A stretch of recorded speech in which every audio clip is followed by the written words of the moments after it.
സത്യമാണോ? ആന്നേ, ഓ ഈ നേരം വരെ കടയിൽ വന്നിട്ടില്ല. ആ, ഒരു പണി ഒരു ഉച്ചവരെ ഒന്നും നോക്കാതെ കഴിഞ്ഞിട്ട് അന്വേഷിച്ചാ പോരെ? അല്ലടാ, ഇന്ന് കാലത്ത് ഓൻ വരാന്ന് പറഞ്ഞിരുന്നാണല്ലോ. ഇതുവരെ കാണാനില്ല എന്ന് പറഞ്ഞാല് എന്തൊരു ഇടങ്ങറാന്ന് ആലോചിച്ച് നോക്ക്. വേറെ എവിടെ പോവാനാണത്? എന്താ ചെയ്യോടച്ചോനെ. അല്ല, ഇജ് എന്തെങ്കിലും ഏടാ കൂടെ ഉണ്ടാക്കിയ ഇജ് എന്താ പറഞ്ഞു അവനോട്? ഞാൻ അങ്ങനെ ഒന്നും പറഞ്ഞിട്ടില്ല. ഞാൻ അവനെ വിളിച്ചിട്ട് ഒരു ഉപദേശം നടത്തി. എന്തെന്ന്? എടാ, പരീക്ക എന്ന് പറഞ്ഞാൽ നിനക്കൊരു കൈത്തൊഴിൽ പഠിപ്പിച്ച തന്നെ ഗുരുനാഥനാണ്. കുരുത്തോണ് ആദ്യം വേണ്ടത്. നിന്റെ ചോറാണ് തയ്യൽ മെഷീൻ എന്നൊക്കെ പറഞ്ഞിട്ട് ഒരു ഉപദേശം അവന് കൊടുത്ത്. നീ പരീക്കാനോട് തലമറന്ന് വർത്താനം പറയരുത്, പുള്ളിനെ ബുദ്ധിമുട്ടിക്കരുതെന്നൊക്കെ മാത്രം പറഞ്ഞൊരു ക്ലാസ് നടത്തി. വേറെ ഒന്നും ഞാൻ ചെയ്തില്ല. അപ്പൊ അവൻ പറഞ്ഞു മേലാല് ഞാൻ അതുപോലെ പുള്ളിനെ ബഹുമാനിച്ചോളാം, പറയണ അനുസരിച്ചോളാം എന്ന് പറഞ്ഞിട്ട് പോവുകയും ചെയ്തു. ഒന്നും പറഞ്ഞിട്ടില്ല ഞാൻ. വാസുട്ടിയാണല്ലോ. ഹലോ,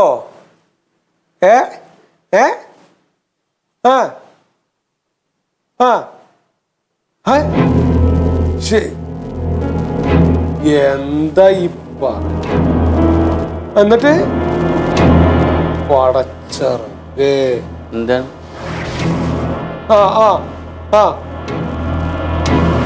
അതെ, എന്ത് കാര്യം.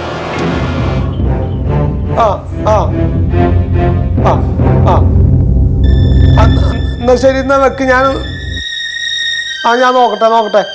ശരി. ഏട്ടങ്ങറാന്ന് ആലോചിച്ച് നോക്കിയേ. എന്തപ്പ ഉണ്ടായിന്നറിയോ?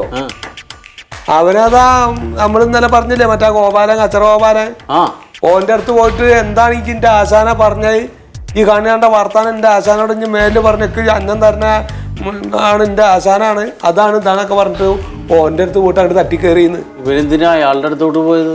എനിക്കറിയില്ല. എന്റെ എന്തെന്നാ ഈ പറഞ്ഞ അവിടെ. അപ്പൊ അവിടെ വാസുട്ടിക്ക് അവിടെ ആയിരുന്നു പണി. അപ്പൊ അത് കയ്യും കാലൊക്കെ തല്ലി മുറിച്ചിട്ട് ഇപ്പൊ അവിടെ നമ്മുടെ ടൗണിലെ ഹോസ്പിറ്റലില്ലേ, നമ്മുടെ ടൗണിലുള്ള അനന്യ ഹോസ്പിറ്റലില്ലേ, അവിടെ കയ്യും കാലൊക്കെ മുറിഞ്ഞ് കൊണ്ട് കിടത്തിന്ന് പറയുന്നുണ്ട്. ഇപ്പൊ കേട്ടോടത്തോളം ഒരു 5000 ഉറുപ്പ്യ ഇപ്പൊ പോവും. അനന്യാണെങ്കിൽ 5 രൂപ ഒന്നും പോരാ പരീക്ക. നമ്മൾ ഓടി അങ്ങോട്ട് ചെന്നിട്ട് അല്ല ഒരു 5-10 രൂപയെങ്കിലും കയ്യിൽ വേണം. പരീക്കയുടെ വീട്ടിൽ പോയി റസിയാനോട് കാശ് മേടിച്ചിട്ട് നമുക്ക് അങ്ങോട്ട് ചെല്ലാം. എണീക്ക് വാ.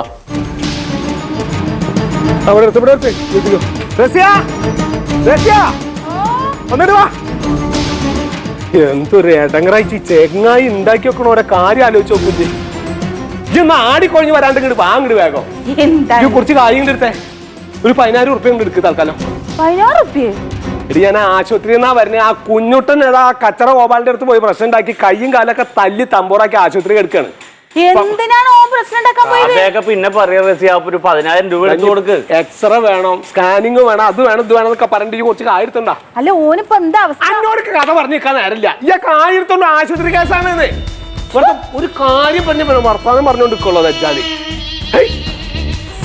ഇയാണ് ഇതിനൊക്കെ കാരണം കേട്ടോ ചങ്ങായി. ഈ ഒറ്റൊരുത്തനാണ്. ഈ ആ കച്ചറ ഗോപാലിന്റെ കാര്യം അങ്ങോട്ട് എടുത്തിട്ടപ്പോഴേ എന്റെ മനസ്സിൽ കരുതിയതാ എന്തെങ്കിലും ഒരു പ്രശ്നം ഉണ്ടാക്കുന്ന. എനിക്ക് ചീത്തപ്പേരായി. അന്ന് പരീക്ഷ ചോദിച്ചപ്പോ റസിയ 10000 തന്നേച്ചെങ്കിൽ അത് മേടിച്ചോണ്ടാവും വീട്ടിൽ പോർന്നില്ലേ. എന്റെ സ്ഥിതി ഉണ്ടല്ലോ, കൂഞ്ഞിന്റെ മുകളിൽ കുരു വന്ന ആൾക്കാരെ സ്ഥിതിയാ. ഞാൻ അറിഞ്ഞു ഈ വെളിവില്ലാത്തവൻ പോയി അയാളുടെ മെക്കിട്ട് കയറും. 10 പൈസയും കയ്യിലില്ല. ഇങ്ങോട്ട് കൊണ്ടാങ്ങടേ. നീ കായ് എത്ര വേണ്ടി വരും എന്നൊക്കെ അറിയില്ല. ഒരു 10000 ഉറുപ്പ്യ കൂടി എടുത്തു വെച്ചോട്ടെ. ആശുപത്രിയിലേക്കാണ് ഞാൻ പോണത്.